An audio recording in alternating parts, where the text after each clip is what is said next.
Patriots on the clock in the second round of the draft. And the three principals, Vrabel's on one side, Vrabel's guy Ryan Cowden is on the other, and in the middle is Elliott Wolf on the phone. So Elliott Wolf was the guy on the phone. Elliott Wolf was the guy on the phone, the lead guy talking to other teams. And yes, other teams. So that's them discussing. They're on the clock at 38, and the Texans call in offering to trade up into that spot. Houston was offering picks 58 and 79 to go along with a third-round pick in 2026 for 38, where the Patriots took TreVeyon Henderson.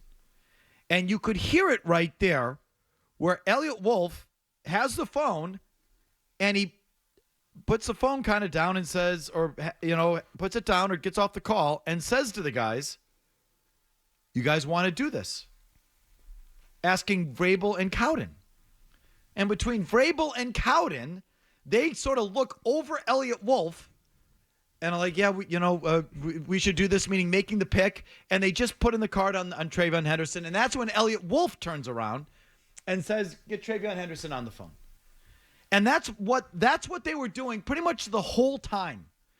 Elliott Wolf was in the middle on the phone, and Cowden and Vrabel were on either side of him, talking over him, basically, trying to figure out what to do. And then they would tell Elliott Wolf what to do, and Elliott Wolf would then say, okay, you have a deal. Or he turned around to one of the lead scouts there, Cam Williams, and says, okay, get TreVeyon Henderson on the phone. If you're just watching it casually. He's the secretary. You would think, but you would think it's, hey, the power structure, Vrabel, Wolf, Cowden. And the three of them are up front making the call, and it's those three collaboratively. It is not. It was Vrabel and Cowden, and Wolf was the admin. Wolf was the secretary. He was the courier. Gertrude, get Fred Wilson on the phone. That's basically what it was. Yet the whole thing, the whole hour and 13 minutes is produced to have you believe that Elliott Wolf is right next to Mike Vrabel making the calls. And in the moment when they were making the real decisions, it was Vrabel and Cowden, and it was Elliott Wolf actually just speaking their orders into the phone or turning around to this Cam Williams and saying, get so-and-so on the phone. I don't think Wolf did anything. But yet he's there, and he's being projected to us as a guy. Like they go through all this trouble, and all this bandwidth and energy is spent trying to tell us how Elliott Wolf is an influential guy, and he's not. And I know this too because they must have known how that scene looked on the TreVeyon Henderson pick, because the very next scene, they don't show anyone else. They show Wolf picking up the phone and says to the guy on the phone, that's a no. And then he turns around again to the Cam Williams guy and says, get Kyle Williams on the phone. This is the third-round receiver. And I know they purposely did it that way to make us look like, oh, well, I know it may have just looked like Vrabel and Cowden were making the call, but Wolf makes just as many calls, and he doesn't have to consult anybody. They edited it in just the way that Wolf looked at no one, didn't talk to anyone. He just turned around and said, get Kyle Williams on the phone. Like he made the call. Bull crap. He did not. And I looked at the whole thing, and Wolf, I don't think is doing a damn thing. For all not in terms of the decision making, I don't think he is, but he's still there.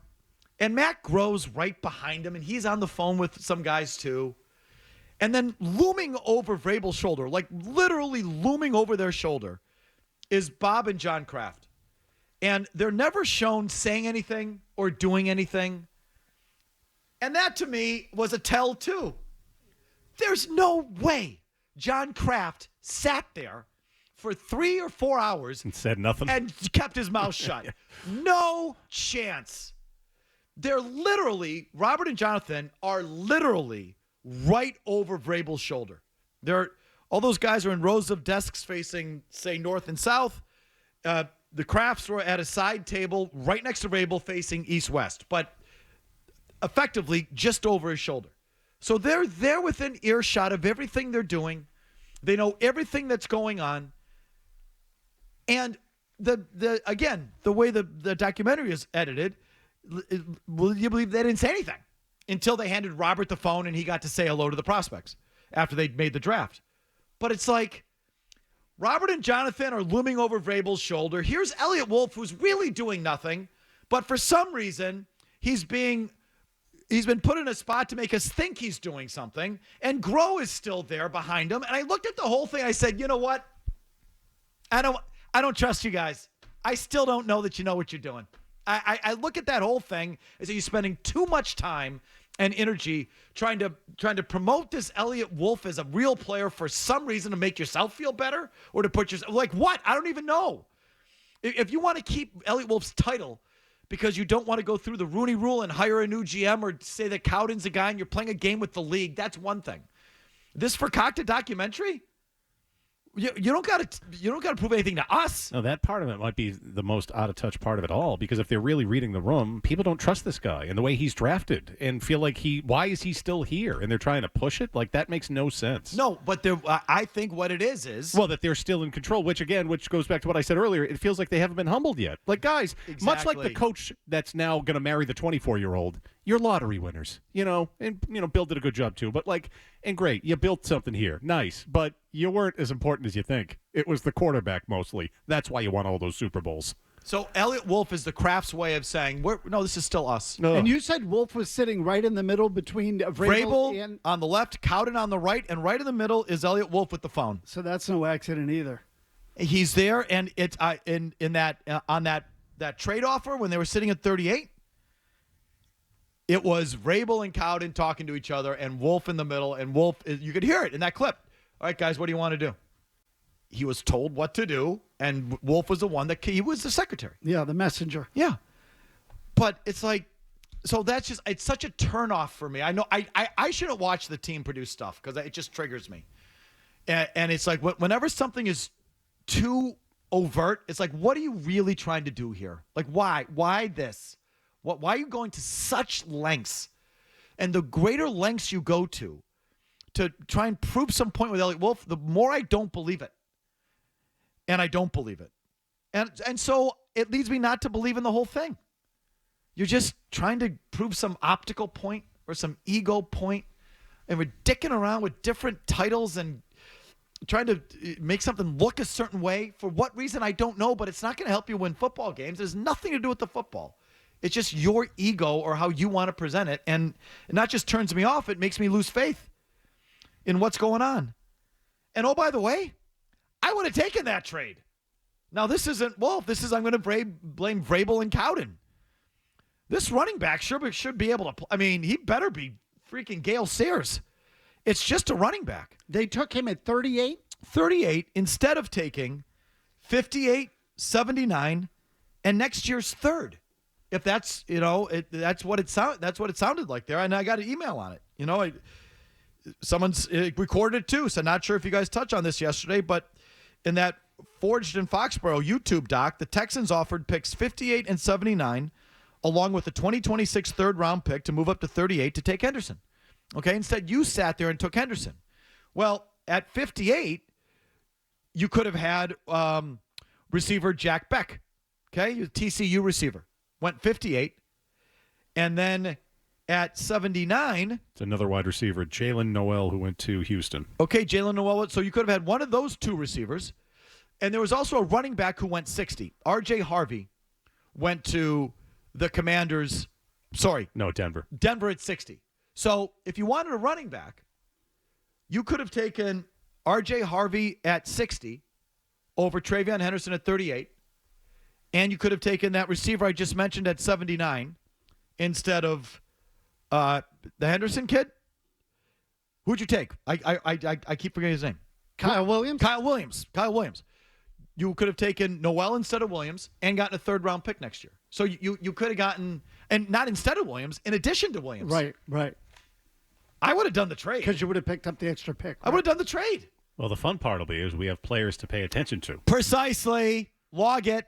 Shall we? Let's watch going forward. We, of course, are going to be watching your guy, TreVeyon Henderson. That's obviously will be right in front of our face People already like the looks of him. People love the pick. TreVeyon Henderson, that's it. But let's also keep a close eye. Because instead of TreVeyon Henderson, you could have had, and now I forget the names, you could have had the receiver, Jack Beck. You could have had the running back, R.J. Harvey.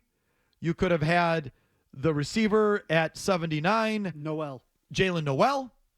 And if you wanted to, you still could have had the receiver you took. Kyle Williams. Whose name I forgot immediately, Kyle Williams. Steal the draft. I'm just saying. Steve Smith. My guess is they screwed it up.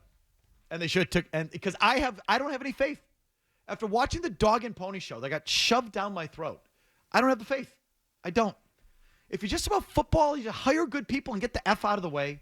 And don't try and put on any show. And don't try and tell me something that's not. Well, why are you still doing that? Well, so there are two different things, though, right? In other words, if Vrabel and look, I'm not telling you Vrabel and Cowden know what they're doing. What they're showing you, though, and what the reality was were two different things. In other words, Vrabel made the call, right? Yep. Right? Yep. So, in other words, the decision not to trade, and so that's Vrabel's. That's not a reflection on I know. Kraft and Wolf. I know. That's a reflection on Vrabel. The whole thing just turns me off. I so understand. Bad. It's like you guys still aren't serious.